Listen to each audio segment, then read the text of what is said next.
जरा सोचिए, रात के 10 बज रहे हैं। बहुत भयानक समय होता है ये। बिल्कुल। और आप एक ऐसे घने जंगल के बीचों बीच खड़े हैं जिसे आसपास के लोग कालवन कहते हैं। कालवन, नाम से ही मतलब नाम ही काफी डरावना है। हाँ, एक ऐसा रहस्यमयी जंगल जहां दिन के उजाले में भी सूरज की किरणें जमीन तक पहुंचने से कांपती हैं। एकदम घनघोर अंधेरा। एग्जैक्टली। चारों तरफ अंधेरा है और सन्नाटा इतना गहरा है कि आपको अपने ही दिल की धड़कन सुनाई दे रही है। बाप रे। और तभी आपके ठीक पीछे सूखी पत्तियों पर किसी के भारी कदमों की आवाज आती है।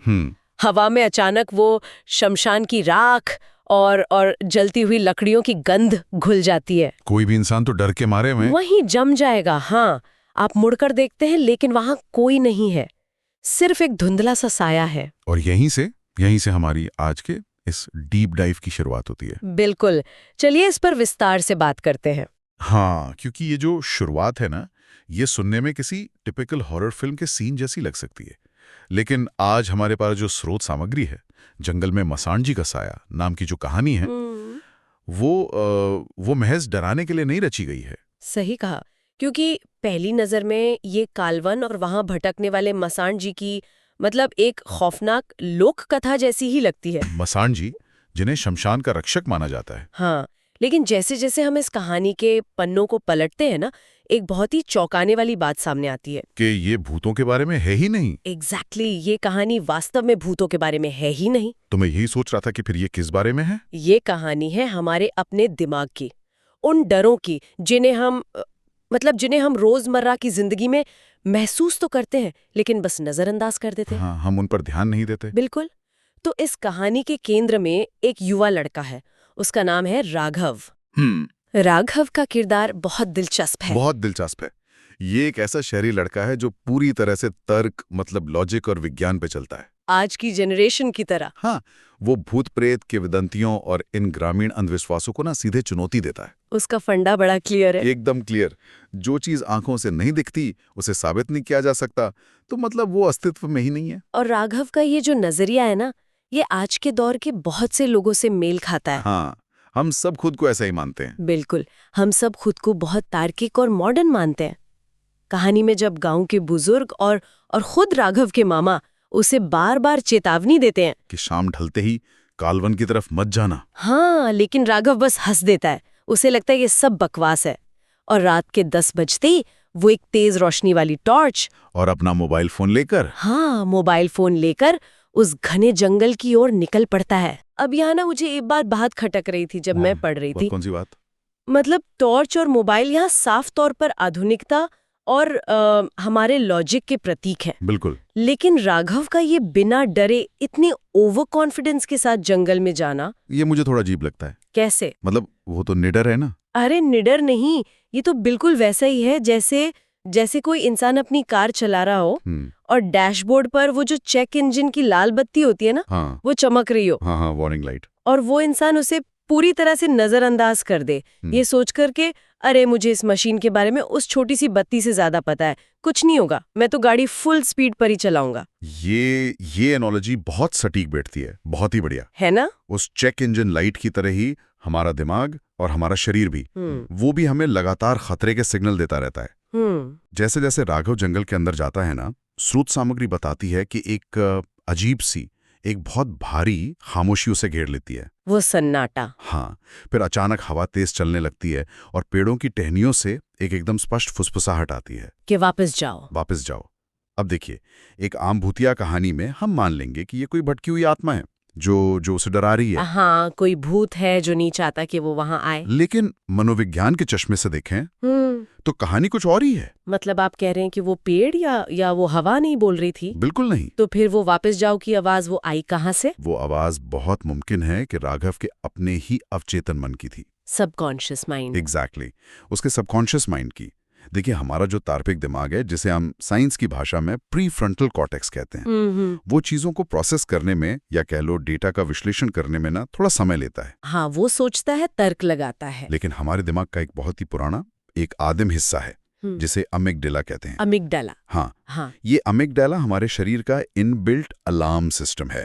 मतलब ये खतरे को भांपने का रडार है। अच्छा, तो अमिगडाला उस जंगल में कुछ ऐसा महसूस कर रहा था जो राघव का तार्किक दिमाग समझ नहीं पा रहा था। ठीक यही बात है, क्योंकि उसका लॉजिकल दिमाग तो अपने मोबाइल और टॉर्च के भरोसे बैठा था। हाँ, उसे लग रहा था मेरे पास तो लाइट है। लेकिन अमिगडाला बहुत ही सूक्ष्म चीजों को पकड़ लेता है। शायद वहां तापमान में अचानक से कोई गिरावट आई हो, या शायद वो सन्नाटा प्राकृतिक ना हो। बिल्कुल, या शायद हवा में किसी जंगली जानवर की हल्की सी गंध हो जो उसकी नाक ने पकड़ ली हो। ओह, तो दिमाग ने खतरा भांप लिया था। हाँ, राघव का तर्कशील दिमाग भले ही खुद को दिलासा दे रहा हो कि यहाँ कोई भूत नहीं है, सब अंधविश्वास है, लेकिन उसका अमिगडाला उसे लगातार अलार्म भेज रहा था कि भाई ये जगह सुरक्षित नहीं है, तुरंत वापस लौटो। तो वो जो फुसफुसाहट थी वो बाहरी नहीं थी, वो उसका अपना ही सर्वाइवल मैकेनिज्म था जो उसे बचाने की कोशिश कर रहा था। वाह, ये बहुत दिलचस्प है। मतलब वो अपनी ही आवाज सुन रहा था।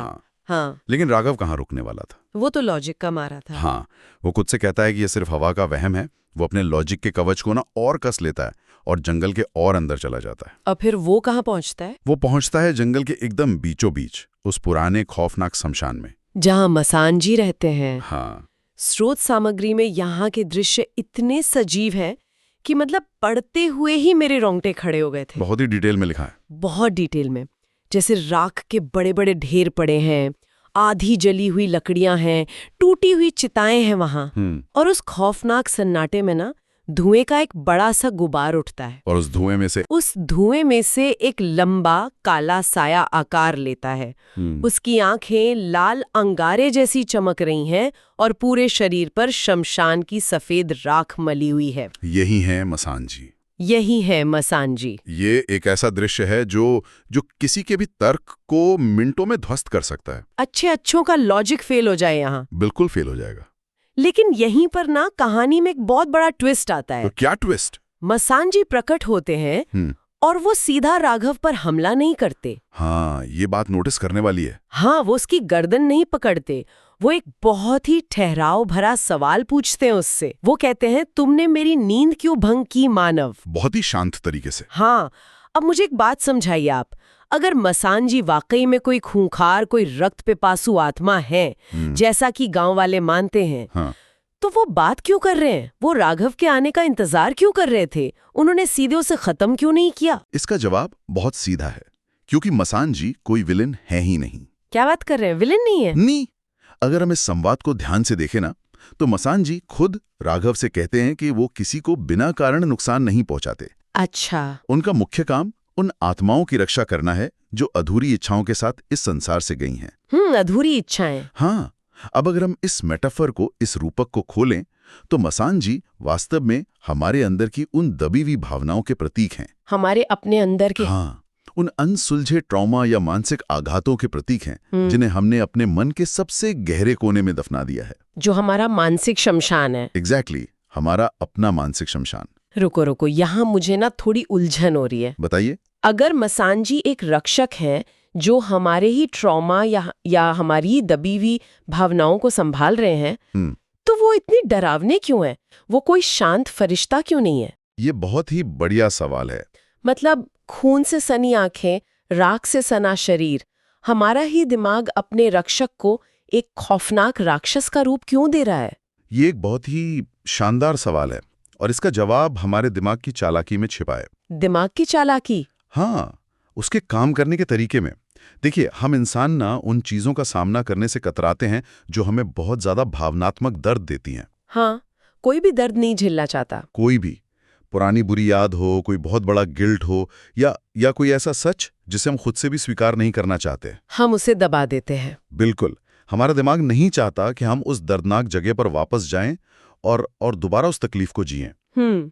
इसलिए वो दिमाग क्या करता है, वो उस दबी हुई भावना के चारों ओर एक खौफ का पहरा लगा देता है। ओह, तो वो डरावना रूप असल में एक वार्निंग साइन है। एग्जैक्टली। जैसे दिमाग कह रहा हो कि इस दरवाजे के पार मत जाना, वरना तुम्हें बहुत दर्द होगा। बिल्कुल सही समझा आपने।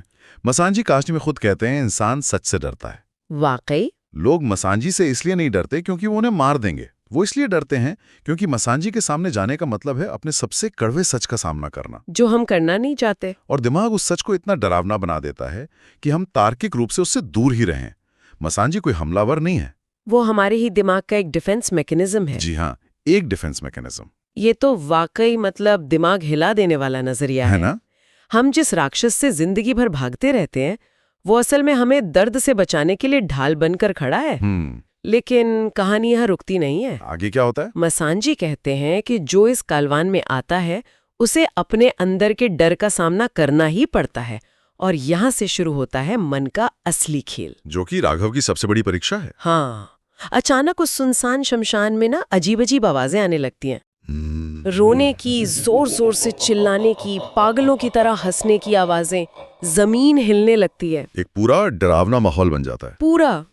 राघव जो अब तक इतना तार्किक था, इतना लॉजिकल था, उसकी हालत खराब होने लगती है। जाहिर सी बात है। और तभी उस धुएं के बीच उसके सामने उसकी अपनी माँ की छवि उभरती है। अच्छा, माँ की छवि? हाँ, और उसकी माँ बहुत तकलीफ में है। वो रोते हुए कह रही है, राघव मुझे बचाओ। राघव का सारा लॉजिक टूट जाता है वहां। वो तड़प कर माँ चिल्लाता है और उनकी तरफ भागता है। कोई भी बच्चा यही करेगा। लेकिन जैसे वो पास पहुंचता है उसकी माँ की वो छवि एक खून से भरी आंखों वाली डरावनी आत्मा में बदल जाती है। बाप रे। यहाँ कहानी वाकई बहुत दिलचस्प हो जाती है। मुझे तो ये दृश्य किसी हाईटेक वर्चुअल रियलिटी सिमुलेशन जैसा लगा, एकदम VR गेम की तरह। और ये मनोवैज्ञानिक रूप से बेहद सटीक भी है। लेकिन इसे किसी कंप्यूटर प्रोग्रामर ने नहीं बनाया है ना, इसे तो राघव के अपने ही दिमाग ने तैयार किया है। बिल्कुल। उसका दिमाग उसकी सबसे बड़ी कमजोरी, अपनी माँ के प्रति जो उसका लगाव है, उसको उसी के खिलाफ एक हथियार की तरह इस्तेमाल कर रहा है। लेकिन मैं यहाँ आपसे पूछना चाहती हूँ। हाँ, पूछिए। क्या असल जिंदगी में भी ऐसा होता है? मतलब क्या हमारा दिमाग वाकई हमारी सबसे प्यारी चीजों को हमारे खिलाफ इस्तेमाल करके हमें डराता है? रोजमर्रा की जिंदगी में ऐसा लगातार होता है। सच में? बिल्कुल, खासकर जब किसी को गंभीर एंजाइटी या पैनिक अटैक आता है। अच्छा, पैनिक अटैक्स में ऐसा होता है? हाँ, जब हमारा दिमाग अत्यधिक तनाव में होता है या उसे कोई बड़ा खतरा महसूस होता है ना, तो वो जो तर्क है, लॉजिक, वो काम करना बंद कर देता है। वो हिस्सा ऑफ हो जाता है। हाँ, हमारा लॉजिकल ब्रेन यानी प्रीफ्रंटल कॉर्टेक्स उस वक्त के लिए ऑफ हो जाता है और भावनाओं वाला हिस्सा पूरी तरह से हावी हो जाता है। ऐसे में दिमाग ना वर्स्ट केस सिनेरियो यानी सबसे बुरी संभावनाओं की तस्वीरें दिखाने लगता है। मतलब जो सबसे बुरा हो सकता है वही दिखाएगा। एग्जैक्टली। अगर आप किसी अपने से बहुत प्यार करते हैं तो एंजाइटी आपको इमेजिन करवाएगी कि उन्हें कुछ भयानक हो गया है। ओह गॉड। ये दिमाग का एक अजीबोगरीब तरीका है ये चेक करने का कि आप उस सबसे बड़े खतरे से निपटने के लिए कितने तैयार हैं। तो राघव के मामले में उसका दिमाग उसका सबसे बड़ा डर, अपनी माँ को खोने का डर, उसके सामने प्रोजेक्ट कर रहा था। हाँ, ताकि वो डर के मारे वहां से भाग जाए, ताकि उसे वहां से भगा सके। लेकिन उस डरावनी स्थिति में मसांजी की आवाज गूंजती है। वो क्या कहते? वो कहते हैं, ये तुम्हारा डर है, तुम्हारे मन का खेल। अगर तुम इसे नहीं जीत पाए तो ये तुम्हें खत्म कर देगा। ये बहुत गहरी लाइन है। हाँ। ये वो पल है जहां राघव को ये एहसास होता है कि उसकी लड़ाई बाहरी भूतों या आत्माओं से नहीं है, बल्कि खुद से है, बल्कि उसकी अपनी मेंटल प्रोग्रामिंग से है। और यहाँ राघव की प्रतिक्रिया देखिए, जो इस पूरी चर्चा का, इस पूरी स्रोत सामग्री का सबसे अहम और सीखने लायक हिस्सा है। उसने क्या किया? जब वो भयानक आत्मा उसकी तरफ तेजी से बढ़ती है ना, तो राघव कोई मंत्र नहीं पढ़ता, वो कोई हथियार नहीं उठाता, वो भागता भी नहीं है, वो बस अपनी आंखें बंद करता है। अच्छा। एक बहुत गहरी सांस लेता है और खुद से एकदम दृढ़ता से कहता है, ये सब झूठ है, ये सब मेरा डर है। बस आंखें बंद की, सांस ली और कह दिया कि ये झूठ है। हाँ। क्या सच में इतने बड़े डर का सामना ऐसे किया जा सकता है? मतलब ये तो बहुत आसान लग रहा है। सुनने में ये बहुत साधारण लगता है, लेकिन मनोविज्ञान की दुनिया में, साइकोलॉजी में इसे ग्राउंडिंग तकनीक कहा जाता है। ग्राउंडिंग तकनीक? हाँ, और इसके पीछे बहुत गहरी साइंस काम कर रही है। वो कैसे? देखिए, जब राघव डर के मारे कांप रहा था, तब उसका नर्वस सिस्टम ना फाइट या फ्लाइट यानी लड़ो या भागो मोड में फंसा हुआ था। उसका एमिगडाला हावी था उस पर। एग्जैक्टली। लेकिन जैसे ही उसने आंखें बंद की और गहरी सांस ली, तो क्या हुआ? उस एक सांस लेने से शरीर के अंदर क्या बदल गया? गहरी सांस लेने से शरीर में और खास तौर पर फेफड़ों में ऑक्सीजन का फ्लो बढ़ता है। ये बढ़ा हुआ ऑक्सीजन लेवल हमारे शरीर की वेगस नर्व को एक्टिवेट करता है। रुको, वेगस नर्व? हाँ, वेगस नर्व। ये नर्व दिमाग को तुरंत एक फिजिकल सिग्नल भेजती है कि रुक जाओ, हम सुरक्षित हैं। ओह, तो वो अलार्म बंद कर देती है? बिल्कुल। जैसे ही दिमाग को ये सिग्नल मिलता है, वो तार्किक हिस्सा जो प्रीफ्रंटल कॉर्टेक्स डर के मारे शटडाउन हो गया था, वो वापस रिबूट हो जाता है। क्या बात है। खुद को ये याद दिलाना कि ये सिर्फ एक विचार है, ये वास्तविकता नहीं है। ये इंसान को एंग्जाइटी के उस बवंडर से निकालकर वापस वर्तमान पल में ले आता है। तो राघव ने अपने उसी तार्किक दिमाग का इस्तेमाल किया। हाँ, जिसे वो अहंकार में बाहर छोड़ के आ गया था, उसने उसी का इस्तेमाल किया और उस इल्यूजन को, उस भ्रम को तोड़ दिया। सब कुछ शांत हो जाता है क्योंकि ये डर खत्म हो गया। हाँ, जब वो आंखें खोलता है तो मसानजी फिर से उसके सामने अपने असली रूप में खड़े होते हैं और कहते हैं कि उसने अपने डर पर विजय पा ली है। राघव जिंदा बच जाता है। लेकिन कहानी के अंत में ना एक बहुत ही अजीब सी बात है जिस पर हमें चर्चा करनी चाहिए। कौन सी बात? जब राघव अगली सुबह कलवन से बाहर आता है और गांव वापस पहुंचता है, तो गांव वाले तो हैरान रह गए होंगे। गांव वाले उसे जिंदा देखकर एकदम हैरान रह जाते हैं। एक बुजुर्ग उससे पूछता है कि क्या उसने मसानजी को देखा? तो राघव क्या कहता है? राघव बहुत शांति से जवाब देता है कि असली डर हमारे अंदर होता है, बाहर नहीं। ये तो एकदम हीरो वाली लाइन है। हाँ, यहाँ तक तो सब ठीक है। हीरो ने डर को जीत लिया, हमें स्टोरी का मॉरल मिल गया। लेकिन फिर स्रोत सामग्री में एकदम अंत में लिखा है कि रात के सन्नाटे में हवा उसे फिर याद दिलाती है, डर को कभी कम मत समझना। अच्छा, ये भी लिखा है? हाँ, तो मेरा सवाल ये है कि अगर उसने अपने डर को हरा दिया था, मसानजी को पार कर लिया था, तो अंत में ये चेतावनी क्यों? ये सोचने वाली बात है। क्या इसका मतलब ये है कि डर को